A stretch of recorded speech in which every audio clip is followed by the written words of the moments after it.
Bonjour tout le monde. J'ai pris le temps de vous saluer ou presque un par un avant, donc je vous salue à nouveau.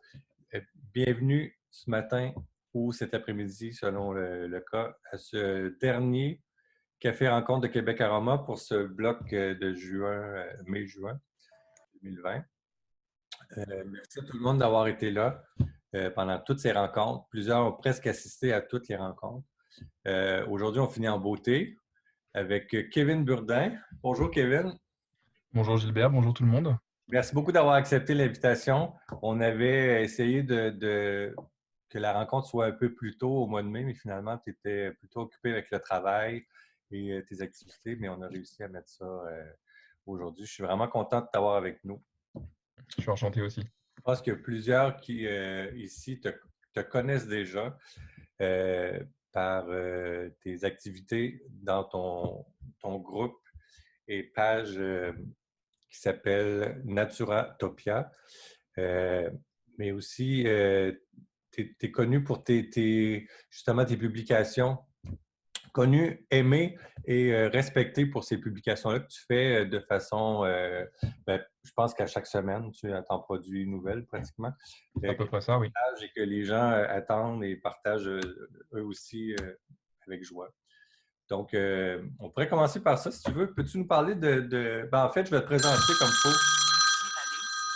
Désolé, j'ai un téléphone. Bon, je vais arrêter Souci. ça. C'est jamais arrivé dans nos rencontres, alors ça fait partie des aléas. Kevin, tu es préparateur en pharmacie. Mhm, Tu as fait des diplômes en phytoaromathérapie. mhm. Tu fais aussi de la micronutrition. C'est ça. Et tu continues toujours de te perfectionner dans différents domaines en lien avec la santé, les plantes et la santé naturelle. On pourrait y revenir un petit peu plus tard. Comme j'ai commencé avec tes interventions sur les groupes, mon groupe, sur ta page et tout, on pourrait commencer avec ça. Parle-moi de Naturatopia. Comment t'es venue l'idée de créer c'est un site Internet, en fait, hein, et l'équivalent sur Facebook. Comment l'idée est venue de créer ça? C'est un constat avant tout qui m'a fait créer cette page. Le constat qu'on trouve beaucoup d'informations dans les livres, sur Internet, sur les réseaux sociaux. Et beaucoup de ces informations sont erronées, peu fiables, voire pour certaines dangereuses.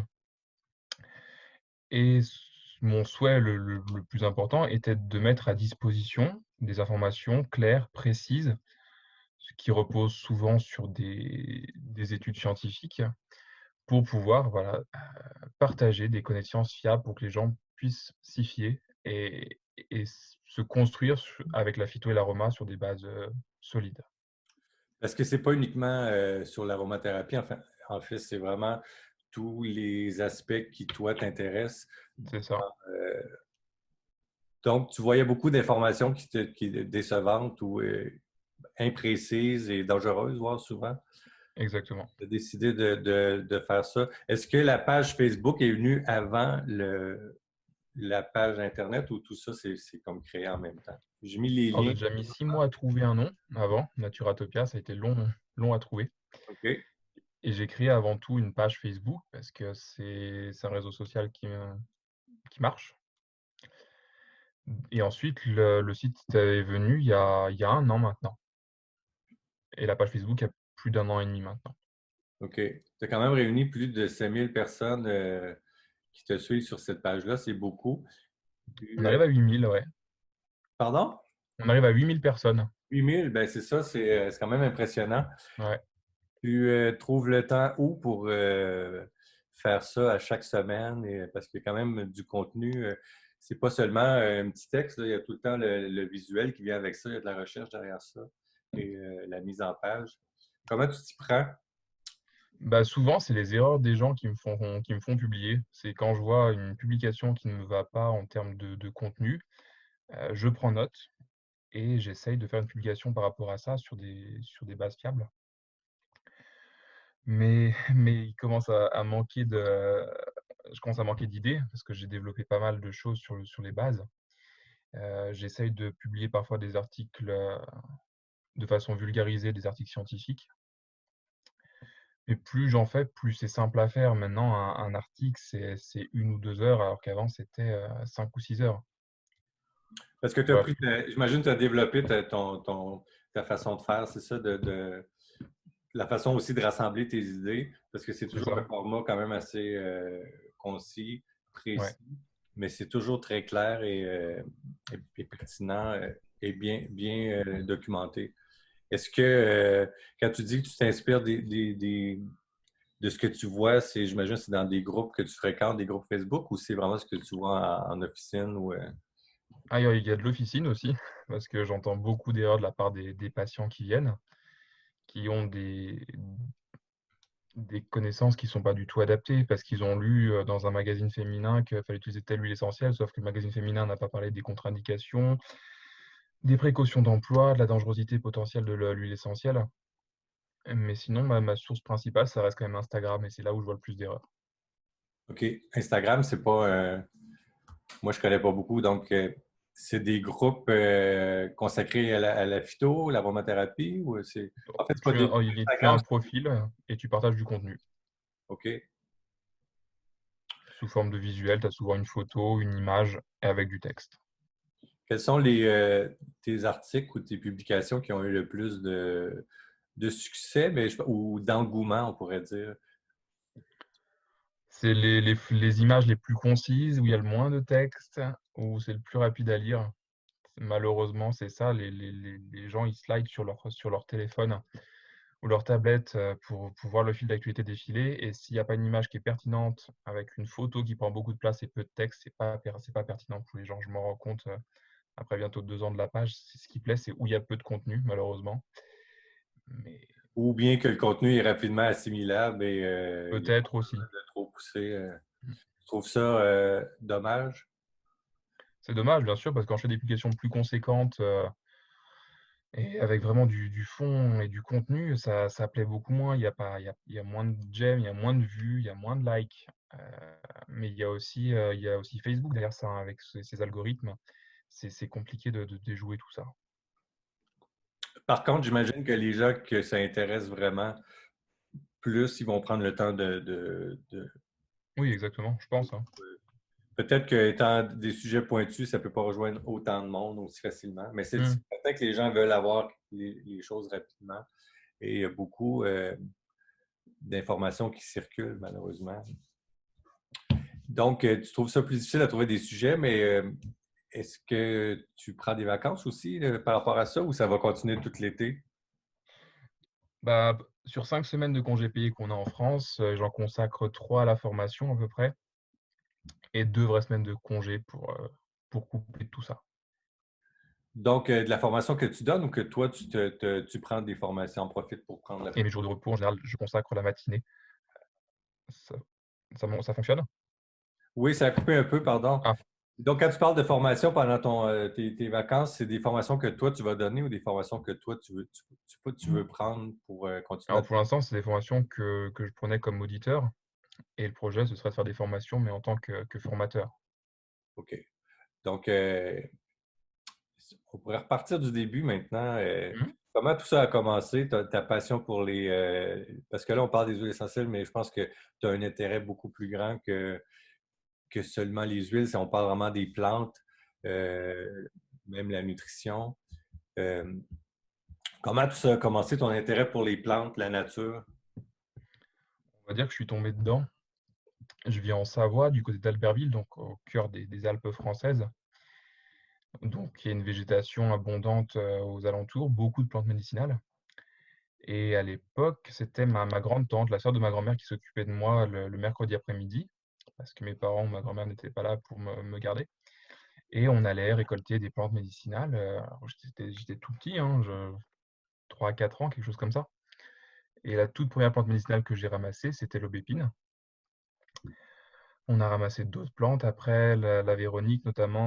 On cueillait la verveine citronnée dans le jardin, le laurier, l'arnica, ce genre de choses. Donc ça a commencé très tôt, je suis né dedans, hein, de toute façon. Et Elle utilisait ces plantes-là et t'intégrait dans le processus, pas seulement de la cueillette.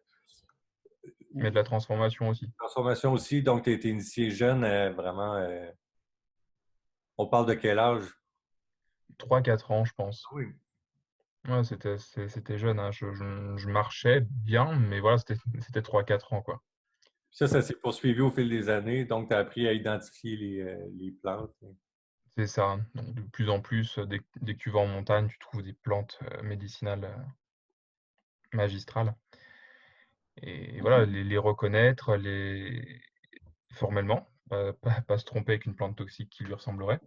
Connaître ses principes actifs, ses modes de préparation, parce qu'il y en a de multiples modes de préparation et comment l'administrer, à quelle posologie, tout en connaissant les interactions qu'il pourrait y avoir avec des médicaments ou des contre-indications par rapport à des pathologies.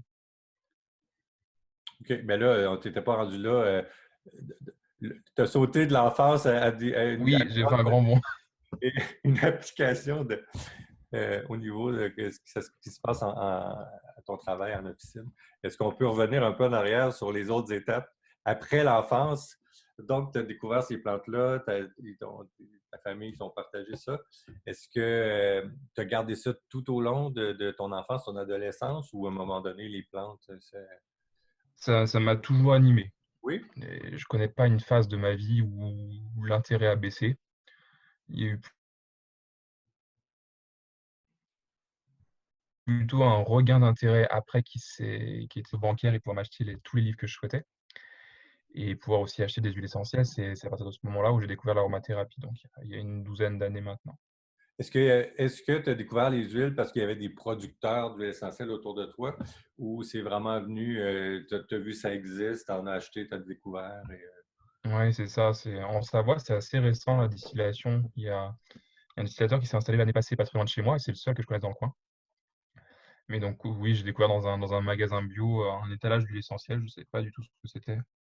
Il y a Oups.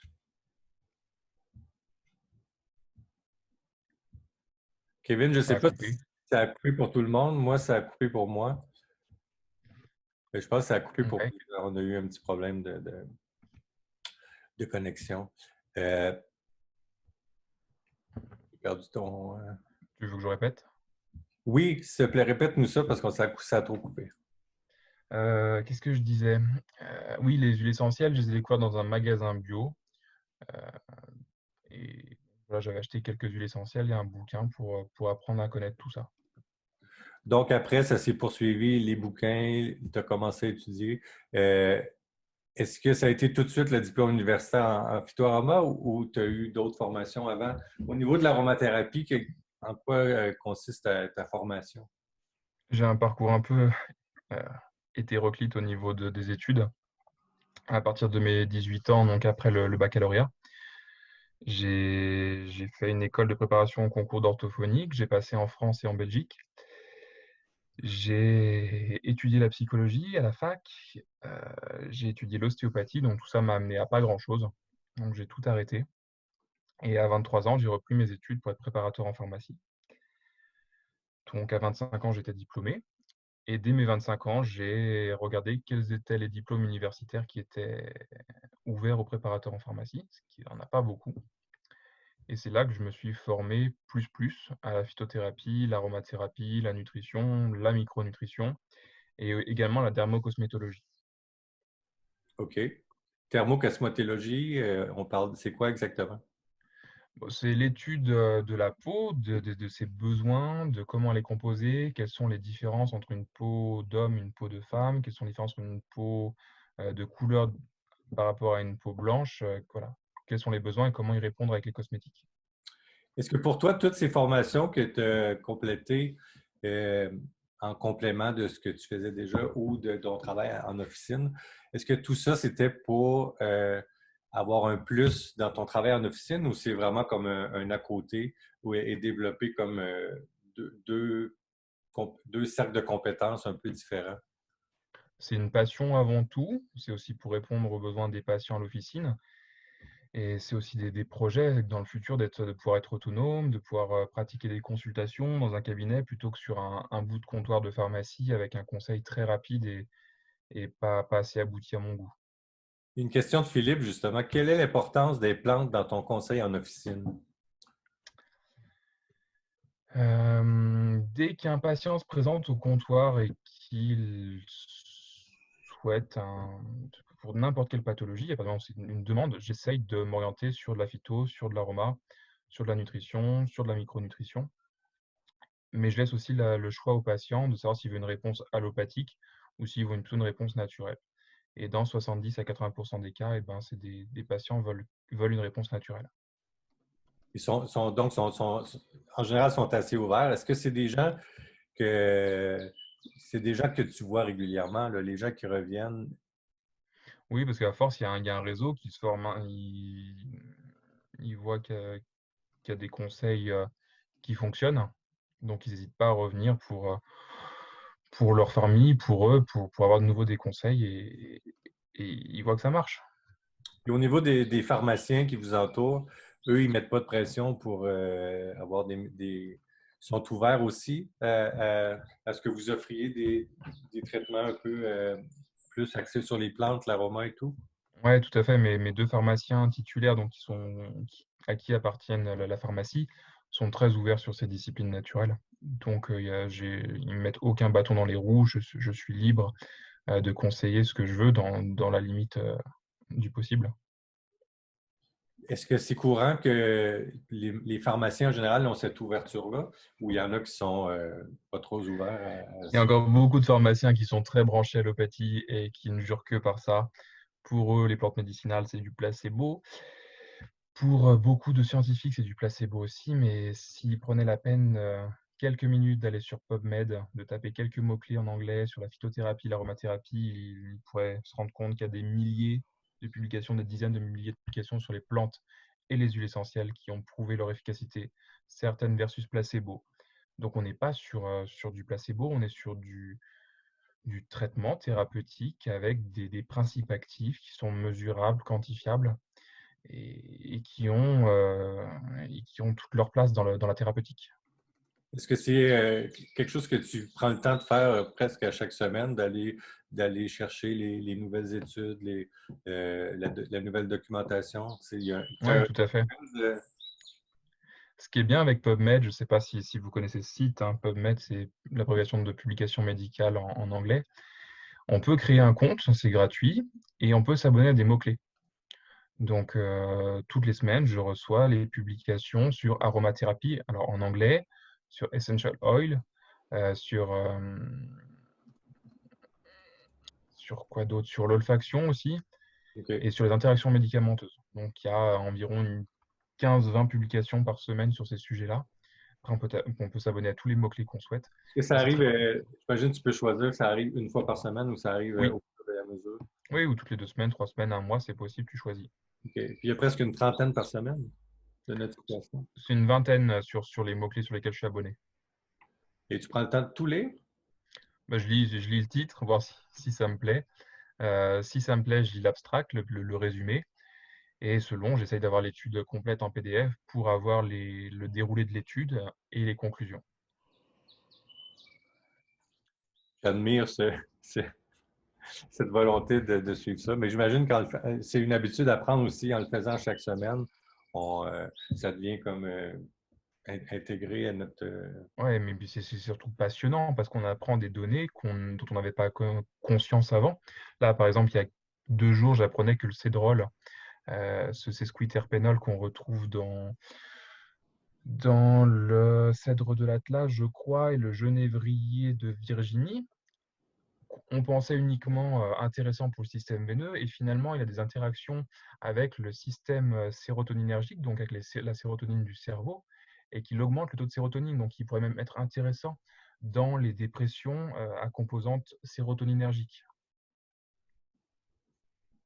Est-ce qu'il y en a qui veulent commenter ça? J'aimerais revenir sur la pharmacie. Est-ce que, tu parlais de contre-indication avec les médicaments, est-ce que quand tu conseilles des clients, ça arrive souvent que tu dois revenir en arrière sur ce que tu aimerais prescrire parce que, ils ont une liste de médicaments, ça de longue, et puis finalement, il y Ça a arrive, trop ça d'interactions. arrive plus que je ne l'aimerais. Et ce qui me fait peur, c'est que c'est pas pour me vanter, mais je vois les interactions qu'il peut y avoir entre les médicaments et les plantes, et c'est des interactions que tout personnel officinal, que ce soit préparateur en pharmacie ou pharmacien, ne voit pas forcément par méconnaissance. Et ça, je me dis que ça peut être potentiellement grave, surtout toutes les interactions qui existent avec les médicaments qui sont anticoagulants. Il peut y avoir des risques majeurs. Est-ce que, parce que je vois des commentaires et des questions, on va commencer avec José qui nous partage que tes intérêts sont très diversifiés, Kevin. C'est bien dommage qu'ici au Québec, les pharmaciens n'ont aucune connaissance concernant les plantes médicinales et l'aromathérapie. Bien dommage que PodMed ne soit pas en français également. Il n'y a pas l'équivalent en français ou c'est pas assez développé? Bah, à peu près 5% des publications sont en français, donc c'est pas suffisant. Et même quand c'est des études françaises, elles sont souvent publiées en anglais. C'est malheureux, mais si on connaît quelques mots d'anglais, il est très simple de comprendre au moins le résumé de l'étude qui fait entre 5 et 10 lignes et qui permet de comprendre comment a été faite l'étude et quelles sont les conclusions en fait. Pas besoin de se taper toute l'étude à lire pour comprendre le contenu. OK. Philippe te demande, peux-tu nous parler de la micronutrition et de ce qu'elle peut apporter à l'organisme? Et ben, la micronutrition, c'est quelque chose d'essentiel, je pense, dans le sens où quand on soigne une pathologie au comptoir, on peut proposer des huiles essentielles, des plantes, mais c'est parfois mettre tout simplement de l'eau sur le feu, mais pas en quantité suffisante pour l'éteindre complètement. Et il faut apporter une réponse en nutrition ou en micronutrition pour rétablir un terrain et éteindre ce feu. Donc, je sais pas, si on prend un exemple tout simple, l'inflammation, eh ben, mettre de l'eucalyptus citronné, de la Golterie, c'est super sur une inflammation locale. Mais si on n'a pas un terrain équilibré, avec une alimentation qui est plutôt basifiante qu'acidifiante, où les oméga 3 sont pas assez suffisants par rapport aux oméga 6, il faut rétablir tout ça pour pouvoir calmer cette inflammation. Donc il faut traiter le fond, il ne faut pas traiter que le symptôme. Philippe, est-ce que ça répond à... Donc, Gilbert, si tu permets, oui, est-ce qu'on oui. pourrait aller un petit peu plus loin dans ce sens-là? C'est-à-dire que j'imagine que Kevin, avec ses différents savoirs auxquels il faut ajouter la gémothérapie, dans cette vaste éventail de possibles, le conseil au comptoir, en fait, est-ce que c'est un patchwork de tout ça ou alors est-ce qu'il s'agit de choisir quelle est la meilleure solution pour le patient en demande? C'est ça, il faut toujours s'adapter au patient et à son terrain, mais aussi à ses traitements médicamenteux, à ses potentielles contre-indications. Il y en a, bah, surtout à l'officine, on a quand même plutôt des patients âgés, souvent polymédicamentés. Donc il faut faire attention à ça. Donc toutes les plantes ne conviennent pas, toutes les huiles essentielles ne conviennent pas. La gémothérapie, c'est une thérapeutique très intéressante parce que finalement, les interactions médicamenteuses et les contre-indications sont quand même relativement faibles, mais pas inexistantes. Et la nutrition et la micronutrition, ben, la nutrition, c'est la base de 0 à 100 ans. On peut le conseiller à tout le monde. La micronutrition, après, il faut connaître un peu plus les micronutriments. Quand est-ce qu'il faut les mettre? Est-ce qu'il y a des interactions par rapport à leur traitement? Kevin, est-ce que tu as des gens qui vont te consulter chez toi? Est-ce que tu as des consultations dans ces différents domaines-là? Ou, J'ai pas encore lancé ça par manque de temps. Et puis le fait aussi que j'ai pas un local. J'ai pas vraiment envie d'accueillir des gens chez moi. C'est quand même particulier. Je préfère avoir un endroit neutre pour les retrouver. Ça fait partie des projets, mais c'est pas encore pour tout de suite. tu le ferais, si le jour où tu le feras, tu vas en profiter pour intégrer toutes tes connaissances ou tu vas te concentrer plus sur un aspect, par exemple l'aromathérapie ou, C'est impossible pour moi. Si j'ai voulu acquérir toutes ces connaissances, c'est justement pour avoir plusieurs cordes à mon arc et trouver la bonne corde pour le patient, en fait. Et souvent, il faut avoir plusieurs cordes. Et la base, de toute façon, ça reste la nutrition et la micronutrition. La phyto et l'aroma viennent ici, des fois pour pallier aux symptômes, des fois pour traiter le terrain. Mais voilà, la base, ça reste la nutrition, avant tout. comme Sylvain le demande, as-tu le temps à l'officine pour approfondir le terrain de la personne, justement? C'est impossible, hein, Et puis même, je me mets à la place de mes patrons. Si je fais un conseil d'une demi-heure, ça va pas le faire. Ça va coincer parce que la queue va commencer à s'allonger derrière devant le comptoir et ça va pas le faire. Donc un conseil, c'est 5 minutes maximum. C'est pour ça que j'ai pas le temps d'approfondir tout ça. Mais sinon, comme c'est toujours les mêmes personnes qui finissent par revenir, est-ce que vous commencez à les Oui, connaître un peu? Ben, c'est pas suffisant. c'est toujours les mêmes personnes en effet. Et puis le réseau s'allonge parce qu'une personne va conseiller une autre personne. Ouais. Et donc voilà, le bouche à oreille, c'est encore ce qui marche de mieux. José demande quelle est la différence entre la nutrition et la micronutrition? Pour faire très très simple, la nutrition, c'est s'occuper des apports de base, les protéines, les lipides, les glucides. Et la micronutrition, c'est tout ce qui est micronutriments, c'est la partie la plus basse des lipides, les acides gras, la partie les plus basses des protéines, les acides aminés. Et c'est s'intéresser à ça, quand est-ce qu'on les administre, que ce soit par l'alimentation ou par des compléments alimentaires, à quelle dose, etc., etc. Mais c'est aussi s'intéresser, la micronutrition, c'est aussi s'intéresser aux antioxydants, aux probiotiques, aux prébiotiques, aux vitamines, aux minéraux, etc. Est-ce que le pharmacien, quand tu recommandes tout ça, le pharmacien doit être quand même aussi content parce que ça fait vendre, je ne devrais pas dire ça, mais ça fait vendre des compléments, ça fait vendre des Ouais, je ne suis pas sûr que mes patrons soient très d'accord avec ça parce que je vais vraiment à l'essentiel. Je ne suis pas à conseiller plein de compléments alimentaires, plein de produits. Souvent, beaucoup de pathologies ou de pré-pathologies peuvent se rééquilibrer par la nutrition, par exemple par un petit déjeuner plutôt protéiné que sucré, parce que le petit déjeuner à la française, ben, c'est plutôt une catastrophe. Ça coûte rien, ça me coûte du temps, ça rapporte rien au patron, mais le patient, il gagne beaucoup. Tu en fais beaucoup très généreusement, tant par tes billets, tes tableaux, que par toutes ces formations-là que tu prends et que tu utilises avec ces connaissances-là auprès de tes patients. Tu as pensé éventuellement nous faire des formations en ligne ou je sais que tu as déjà fait donné déjà des formations. Est-ce que tu en as qui s'en viennent? Est-ce que tu as des projets à ce niveau-là? Il y a beaucoup, beaucoup de demandes de formation, que ce soit en présentiel autour de chez moi ou en ligne. Il y a des projets qui vont dans ce sens-là.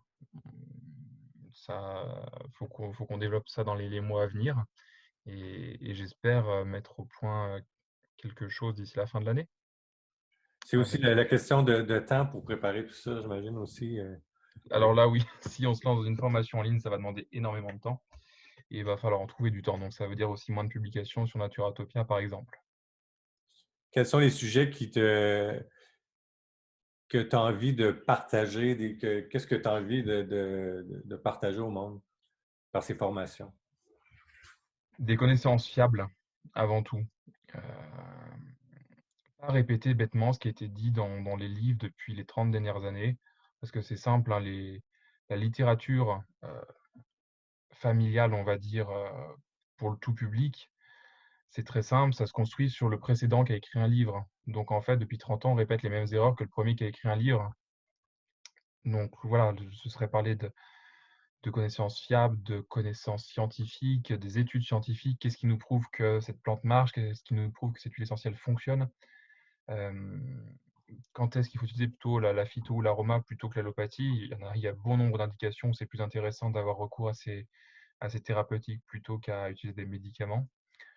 C'est ça que j'aimerais transmettre. Est-ce que selon toi, il y a trop de gens qui utilisent les huiles essentielles? Oui, très clairement. Utiliser les huiles essentielles pour tout et rien, les utiliser de façon inadéquate. En France, on a les centres anti-poison qui regroupent tous les mésusages de l'aromathérapie, c'est-à-dire des huiles essentielles qui sont utilisées pas sur les bonnes personnes, pas aux bons âges de la vie. Et ils enregistrent des incidents, plus que des accidents quand même s'il y a des morts, surtout, enfin, les morts, c'est plutôt outre-Atlantique, c'est plus vers chez vous et les États-Unis. En France, on n'a quand même pas beaucoup de décès liés à l'aromathérapie. Donc, les ouvrages pour monsieur, madame, tout le monde, l'aromathérapie familiale, ça t'embête ou Ce qui t'embête, c'est le fait que ce soit du copier-coller des 30 dernières années, C'est ou surtout ça. que, ou ça devrait être gardé pour des gens qui étudient vraiment et puis qui peuvent conseiller de façon à la fois efficace et sécuritaire. Il y a un livre très bien sur l'aromathérapie qui existe et beaucoup de monde le connaît, c'est le Guide terre vivante des huiles essentielles, qui a des données fiables sur lesquelles on peut se reposer en aromathérapie familiale et même en aromathérapie scientifique. C'est-à-dire qu'en tant que professionnel de santé, c'est un livre sur lequel on peut s'appuyer sans problème et de façon sécuritaire. Après, il y a beaucoup de livres, il en sort tous les mois en France. Je ne sais pas ce qu'il en est chez vous, mais c'est n'importe quoi. C'est des gens qui ont quelques heures de formation sur Internet et qui se permettent de se dire aromathérapeute ou autre et de déblatérer sincèrement n'importe quoi. Qui sont les personnes que tu admires dans le domaine ou des gens que tu considères comme tes maîtres? Ouais, Je pose il pas y a, souvent la bah, il y a, question, mais là, bon, je la pose. il y a J'imagine que François François Squick-Marinier, Squick, bien c'est quelqu'un évidemment. François Squick-Marinier, c'est quelqu'un que tu respectes. C'est quelqu'un que je respecte beaucoup sur un plan professionnel et sur un plan personnel parce qu'elle m'a quand même mis le pied à l'étrier, on va dire. Et sans elle, j'en serais peut-être pas où j'en suis aujourd'hui. Est-ce qu'il y en a d'autres en qui tu as totalement confiance? Après, il y a beaucoup de gens que je respectais avant et de les avoir rencontrés, ben, bon, je les respecte toujours, hein, ça c'est certain, mais Oui. Un peu je me rends déçu. compte que finalement, c'est quand même beaucoup construit sur du faux, du mensonge, etc. Est-ce que ça arrive aussi dans les autres domaines qui t'intéressent? C'est surtout l'aromathérapie où ça pêche de ce côté-là. Parce que c'est ce que je disais, c'est qu'on recopie bêtement le précédent auteur qui a dit quelque chose, sans remettre en question le savoir de ce livre. Alors qu'en phytothérapie, bah, je trouve qu'il y a quand même du mieux. Les gens font des efforts pour avancer parce que les données sont mises à jour de façon quasi quotidienne grâce à ce qu'on appelle la pharmacognosie, la connaissance des principes actifs des plantes. C'est une discipline passionnante mais compliquée. La nutrition, la micronutrition, bah, elle fait des avancées spectaculaires chaque mois, chaque année. On manque beaucoup de littérature dessus, je trouve, enfin littérature papier, parce que littérature scientifique sur PubMed, on a quand même pas mal d'informations. C'est surtout l'aromathérapie parce que c'est un phénomène de mode, ça intéresse et malheureusement, beaucoup de bêtises sont dites dessus. Ceux qui te suivent depuis quelques mois ou quelques années, on va voir à quelques reprises des coups de gueule. Euh, Mhm. Ça t'arrive parfois de prendre la parole et de dire, OK, là, j'ai lu ça, c'est inacceptable. C'est toujours dans la même idée, c'est qu'il y a beaucoup de bêtises qui se disent et malheureusement, c'est des gens qui sont beaucoup suivis sur les réseaux sociaux. Donc, il y a un effet boule de neige terrible parce qu'il y a des likes, il y a des commentaires, il y a des partages. Donc, il y a tout ce qu'il faut pour alimenter l'algorithme Facebook, par exemple, et ensuite de propager des fausses informations qui peuvent être sans conséquence ou qui peuvent être délétères. Est-ce que quand tu fais une intervention, ça apaise d'une certaine façon c'est pas une colère, mais on voit qu'il y a une irritation quand tu vois des choses comme ça que tu considères inacceptables et tout. Ça t'irrite, donc tu fais une action pour aider, pour corriger le tir un peu. Est-ce que ça fonctionne ou est-ce que finalement c'est David contre Goliath au niveau de... Ouais, le problème, c'est qu'on ne se bat pas avec la même force, hein. Avec 8 000 abonnés, on ne se bat pas contre quelqu'un qui a 100 000, 300 000 abonnés. Et c'est le problème. Donc, c'est là qu'il faut compter sur notre réseau de 8 000 personnes qui puissent liker, commenter et partager l'article partager? pour pouvoir contrebalancer l'article initial du géant qui a écrit ça, quoi.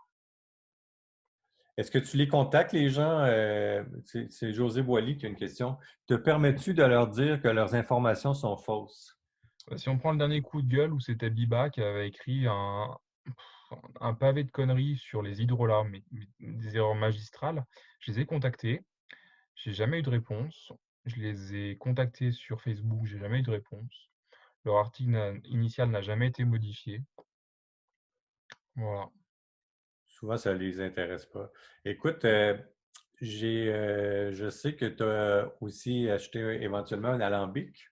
Ouais, tout à fait. Le même que toi. Donc, on revient aux plantes et à ta passion en, en quoi consistent tes loisirs au niveau des plantes et la distillation? Est-ce que tu prépares des macérations? Qu'est-ce qui...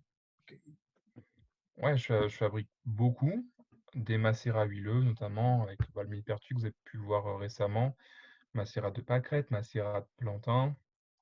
Je fabrique également les macérats glycérinés de gémothérapie. Tu fais tout ça pour toi ou éventuellement tu en vends ou tu les... Non, j'en vends pas. La législation française est beaucoup trop compliquée sur ce point-là. OK. Dans un sens, tant mieux, ça garde une sécurité pour le consommateur, mais il faut faire des déclarations d'établissement, des déclarations de compléments alimentaires, etc., etc. Donc, c'est vraiment un usage personnel et familial. Tu as toutes ces plantes-là près de chez toi. Est-ce que vous avez des champs ou... y compris pour la Bah, distillation, et quelles sont les plantes que tu as autour de toi dans ton terrain de jeu pour t'amuser? pour la distillation, pour faire tout ce que je fais, Tout ce que tu fais et la distillation. c'est c'est infini. Je dois avoir au moins une cinquantaine de plantes médicinales à moins d'1 kilomètre à la ronde autour de chez moi que je peux utiliser, que ce soit avec des bourgeons, avec des plantes. Pour la distillation, c'est un petit peu plus complexe parce qu'en Savoie, bah, on a beaucoup de résineux. Donc, on va avoir le sapin blanc, l'épicéa, le mélèze. J'ai distillé le solidage, la verge d'or, Mhm. mais c'est vrai qu'on est quand même un peu limité pour la distillation. Mais tu en fais quand même à chaque année. Bah, je l'ai acheté au mois d'août l'année passée, OK. donc sur la fin du mois d'août, donc je n'ai pu distiller que la verge d'or pour l'instant. OK. Là, la neige se retire tout doucement des sommets, donc va arriver le mélèze. Bon, je suis impatient de distiller parce que c'est une huile essentielle que j'apprécie beaucoup. Donc voilà, les projets, Mais ça va être le question mélèze. peut-être stupide, mais mais à qui appartiennent ces mélèzes-là et ces plantes-là? C'est sur des terrains privés ou c'est dans C'est des... sur le domaine domanial, donc plutôt des terrains qui appartiennent à la commune. Puis vous avez le droit d'aller couper des Il branches. faut demander l'autorisation pour ça. OK. Mais c'est quand même bien d'avoir accès à ça. Ici, je Mm. ne me verrais pas cueillir des branches dans les parcs. Ouais. Donc, les futures distillations pour cette saison-ci, c'est le mélèze et... Et puis je vais tester l'épicéa, même si c'est une huile essentielle que j'aime beaucoup moins, ça va être plus pour l'expérience. OK. Et c'est vraiment le sapin blanc ou sapin baumier. Est-ce que les hydrolats, c'est quelque chose qui t'intéresse aussi beaucoup? Je m'intéresse beaucoup aux hydrolats parce que ça a une thérapeutique à part entière qui permet de soigner avec certains hydrolats les femmes enceintes, les enfants en bas âge. Donc c'est super intéressant. Mais après, malgré tout, il reste des contre-indications à respecter. Comme? Comme, par exemple, ben, dans les hydrolats, les cétones passent très bien parce que parmi les molécules les plus liposolubles, elles sont quand même partiellement hydrosolubles. Donc, c'est des molécules qu'on retrouve facilement dans les hydrolats. Donc, se méfier de quel hydrolat on utilise chez un jeune enfant, chez une femme enceinte, par exemple. Si c'est une huile essentielle qui est à base de cétone, ben, on ne va pas utiliser cet hydrolat-là chez ces personnes. OK. Est-ce que... Oups, j'ai vu une question. Je suis très surprise d'apprendre que les hydrolats ont des contre-indications. C'est pourquoi moi aussi, j'ai eu une petite réaction. C'est ce que beaucoup de personnes pensent. L'hydrolat, c'est pas que de la flotte, c'est tout le contenu des molécules solubles dans l'eau et également une fraction des molécules liposolubles. Donc, dans les meilleurs hydrolats, on va jusqu'à 0,8% d'huile essentielle. Donc c'est pas rien. Quand on prend une cuillère à soupe d'hydrolat, ben, il y a des huiles essentielles, il y a des molécules hydrosolubles. euh, donc, il y a forcément des contre-indications. Il y en a beaucoup moins qu'avec les huiles essentielles, c'est certain, mais il faut faire attention. Quels sont, selon pour toi, un bon livre ou des bonnes références pour l'utilisation des hydrolats? Bonne question. Ouais. Euh, je crois pas Parce qu'il qu'il existe y en encore. a de plus en plus de livres qui sortent sur les hydrolats et on ne sait pas trop. On manque de données de toute façon sur les hydrolats, hein. J'ai regardé sur PubMed ce qui se faisait en tapant hydrosol, donc en anglais, hydrolat. Euh, On manque d'études. La seule étude intéressante que j'ai trouvée, c'est sur la rose. Elle date de 2016, je crois, et c'est pour avoir une meilleure action sur un prédiabète, voire un diabète déjà en cours. Donc, il faut de la littérature scientifique là-dessus pour écrire un bouquin de qualité. Quelles sont les huiles essentielles tes huiles essentielles préférées ou qui t'accompagnent le plus souvent dans ton parcours, que ce soit peut-être olfactif ou tes huiles coup de cœur? Bah, je crois qu'elle vient avant tout de chez vous. Ma préférée, c'est la pruche. C'est une huile essentielle remarquable, prodigieuse, euphorisante. Elle manque de qualificatif pour la nommer. C'est vraiment un résineux à part entière, je trouve. Elle est, on peut pas la qualifier tellement elle est belle. Faut l'expérimenter pour comprendre ce qu'elle fait aussi bien sur le corps que sur l'esprit. Est-ce Après, que j'aime tout. tu t'intéresses aussi aux différentes, tu parles d'esprit, aux différentes applications des huiles essentielles, tant au niveau émotionnel, spirituel? Qu'est-ce que tu penses de tout ça? Tu intègres bien ça avec, avec l'aspect scientifique? L'aspect scientifique de l'olfaction, il est plus à remettre en cause, hein. Notre système olfactif, il est directement branché au système limbique, le cerveau limbique, qu'on appelait avant le rhinencéphale, rhino, le nez, donc il portait, je trouve, bien son nom avant. Donc on est directement connecté au système émotionnel, au système des mémoires aussi, des mémoires parfois qui sont un peu enfouies, qu'on a essayé d'enterrer, dont on n'a plus forcément conscience. Et les huiles essentielles permettent de parfois digérer ces mémoires anciennes, ces émotions refoulées, ou ces émotions qui sont en cours, hein. On peut calmer une tristesse, on peut calmer, une colère juste en sentant. Donc là-dessus, il y a même pas besoin de remettre en cause le enfin, c'est quelque chose de Oui. scientifiquement validé et prouvé. Après, si on part sur le spirituel, bah, c'est une autre donnée et ça dépend de chaque personne et de ses croyances, on va dire. Est-ce qu'il y a trop de... Non, c'est pas un terrain glissant, mais est-ce qu'il y a trop d'huile essentielle dans les courants Nouvel Âge et Bon, clairement, on a l'impression qu'on met les huiles tout essentielles à devient un toute peu puissance. mélangé?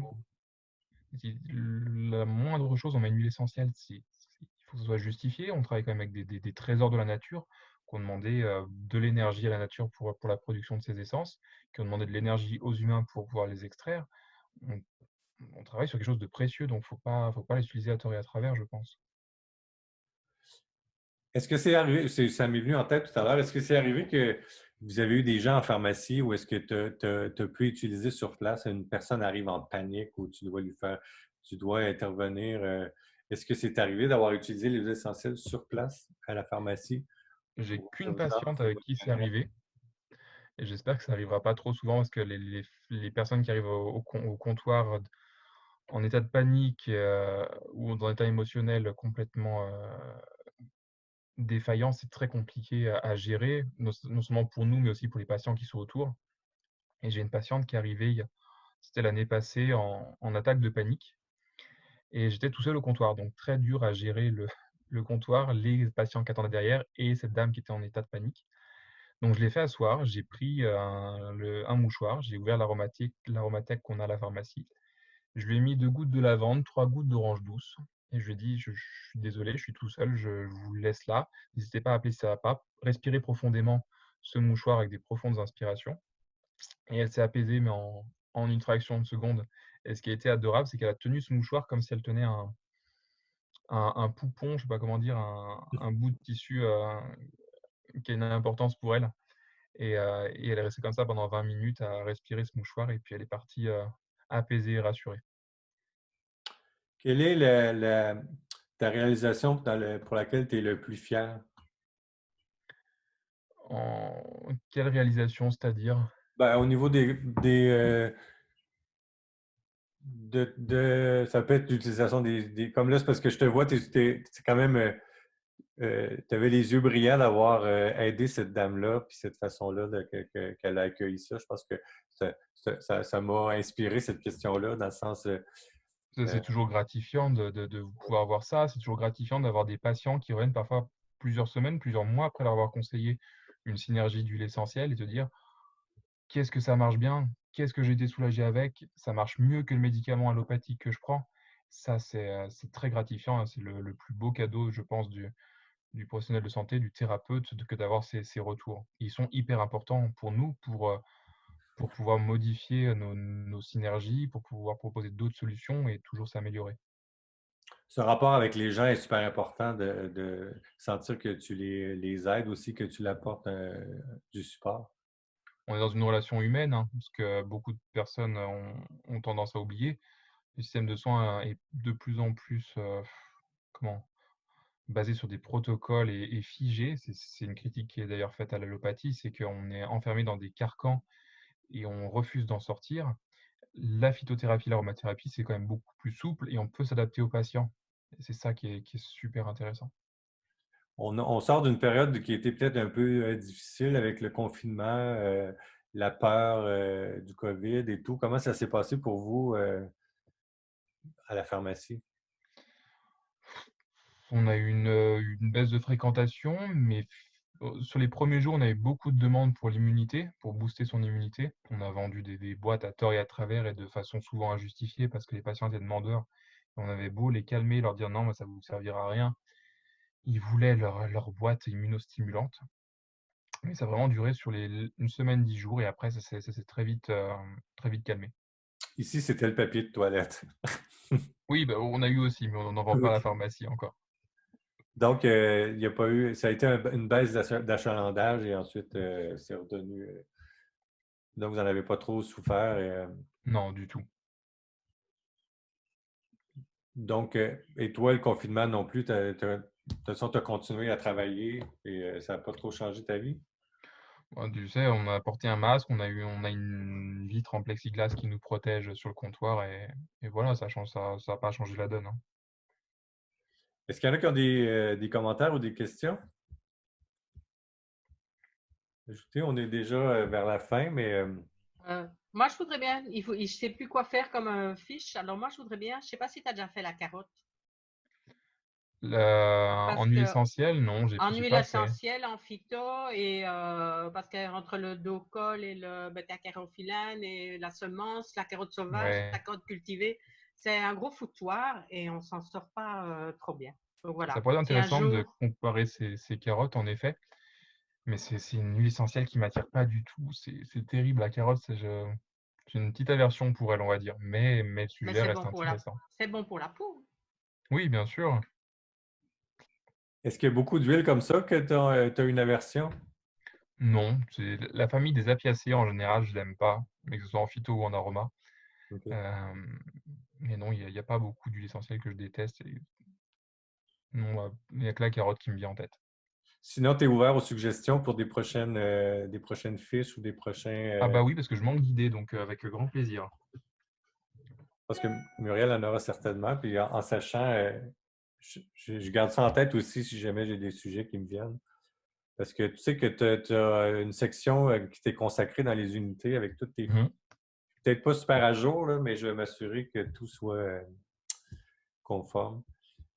C'est peut-être qu'elle a un travail à faire sur toi, tu sais. C'est possible, José, hein. Faudrait que j'en achète une et que je travaille un peu avec elle pour voir ce qu'elle a à me raconter. Mais sinon, tu vois, moi, j'ai fait l'année passée de la distillation de la carotte sauvage. Et je pense Ouais, que c'est l'odeur qui m'a le plus marqué pendant la distillation. Là, j'ai adoré. c'est vrai? C'est certain que je l'aimerais au flacon tant que ça, mais de le faire avec la distillation, c'est l'huile que j'ai beaucoup aimé. J'aimais la cueillette aussi, les petits coussins, tout ça. Là. Ouais, je vois. Qui sait? Est-ce qu'il y a d'autres personnes qui ont des commentaires?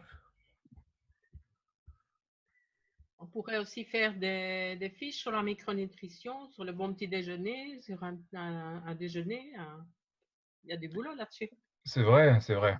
Moi, je suis un adepte du jeûne intermittent, c'est-à-dire sauter soit le dîner, soit le petit déjeuner. Et le petit déjeuner, je le saute parce que je pense que c'est comme ça que notre corps peut récupérer, peut se réparer. Mais il faudrait revoir le petit déjeuner en général si on veut garder le petit déjeuner. Par exemple, il faut revoir tout ça. Et Je ne sais pas si les Français, les Québécois, les Belges, etc., sont prêts à revoir leur façon de consommer leur petit déjeuner. C'est un sacré travail. Mais oui, ça pourrait faire l'objet d'une publication, en effet. Est-ce que tu es un adepte du jeûne aussi? Du jeûne intermittent uniquement. J'ai jamais testé le jeûne complet sur plusieurs jours. Voilà.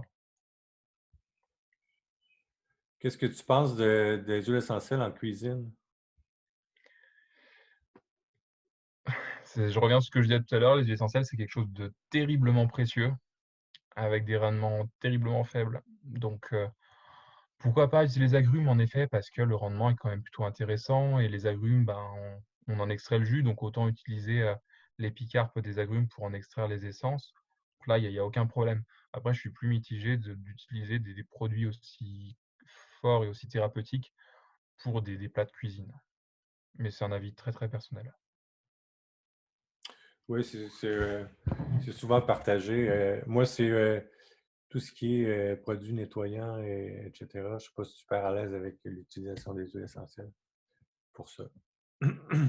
C'est du gâchis, je trouve, hein. Mais voilà, Qu'est-ce qui s'en vient pour toi? Quelles sont les prochaines? Tu parlais de formation, tu voulais faire dans les prochains mois, les prochaines années. Bah, le projet, c'est avec des amis de créer une formation en aromathérapie solide. Qui Pas pour s'adresserait qui pas pour s'adresserait à... contrer ce qui se fait, Ouais, mais comment? non, la connexion, et on se parlait. Je veux dire, ça s'adresserait à qui cette formation? Pour toi, Le but, ce serait de s'adresser à tout le monde, mais à différents niveaux. Donc, pourquoi pas créer une formation tout public et une formation plus pour les professionnels et ceux qui veulent utiliser les huiles essentielles en thérapeutique pour tout le monde et pas pour une utilisation familiale. Muriel, j'ai pas compris la dernière. Ah, c'est peut-être. Oui, mais c'est par rapport à la cuisine, parce que tu sais que moi, mange les emplois en cuisine. Donc, Oui, bon, j'ai quand même acheté mon flacon, donc il est là, donc autant l'employer, quoi. oui, C'est bien pas sûr, on est acheter, d'accord. Si tu l'as, ouais, il vaut mieux l'utiliser que le jeter, hein. ouais. Tu mets une goutte d'huile essentielle de noix de muscade dans une purée ou dans une compote, c'est super bon. Bien sûr, je suis d'accord avec toi. Qu'est-ce qu'on fait d'autre avec des huiles essentielles comme ça, la muscade ou Ben, est-ce que c'est l'estragon, utilisé souvent? l'estragon dans une sauce à l'estragon, c'est super bon, quoi. Si t'as pas les herbes, ou alors tu dois acheter des herbes en grande surface, c'est de la cochonnerie. Hum. Alors, moi, je préfère mettre une goutte d'huile essentielle d'estragon. L'estragon, c'est vraiment l'huile essentielle qui ressemble plus à la plante, quoi. Ouais. C'est compliqué l'estragon en France actuellement pour nous. Je sais pas ce qu'il en est. Je crois que la Belgique suit un peu la réglementation française à ce sujet-là. Je pense qu'à Québec, ça pose aucun souci. Non. Mais le métillage avicole qui est contenu dans l'estragon est remis en question sur sur une étude très ancienne sur le méthylchavicol isolé qui serait hépatocarcinogène, alors qu'une étude avec le totem de l'huile essentielle montre qu'il n'y a pas de problème au niveau du foie. Mais voilà, en se basant sur cette étude, eh ben, ils veulent arrêter la commercialisation de l'estragon, du basilic tropical. Est-ce qu'écrire un livre, c'est quelque chose qui t'intéresserait éventuellement? Oui, mais ce serait pas sur l'aroma, ce serait plus sur la phyto. Ah oui, pourquoi? Parce qu'il y a Parce trop que de livres sur sur la romance. l'aroma, j'ai pas, il y a plus vraiment il y a plus vraiment de place. Écoute, on arrive déjà sur la fin. Mhm. Merci de t'être prêté au jeu avec nous pour cette dernière rencontre que j'ai faite cet été. Ça a été un plaisir Plaisir. de te parler parce que je sais que tu es quelqu'un d'assez discret, de réservé, mais qu'on gagne à connaître. J'espère qu'on te verra plus souvent. C'est Euh, gentil, merci. et puis qu'on aura la chance d'échanger. Je pense qu'avec Zoom et le confinement nous a permis de dépasser certaines de nos limites personnelles, moi le premier, et de pouvoir échanger comme ça. J'espère qu'on aura l'occasion de le refaire sur peut-être des thèmes précis ou ne sais pas si tu vois défiler, mais là, les gens, merci, merci, merci. Merci à tous. Les gens sont contents aussi. Donc, en tout cas, si on peut refaire l'expérience d'une certaine façon ou pouvoir échanger et Avec une grand plaisir. information, quelque chose, si jamais tu es ouvert, ce sera super intéressant. Donc, je te remercie. Puis, tout le monde, c'est la dernière. On trouvera façon de se reconnecter pour la suite. Merci Gilbert, merci tout le monde. Donc, merci beaucoup. Bonne journée à tout le monde. Merci. À bientôt. Au revoir.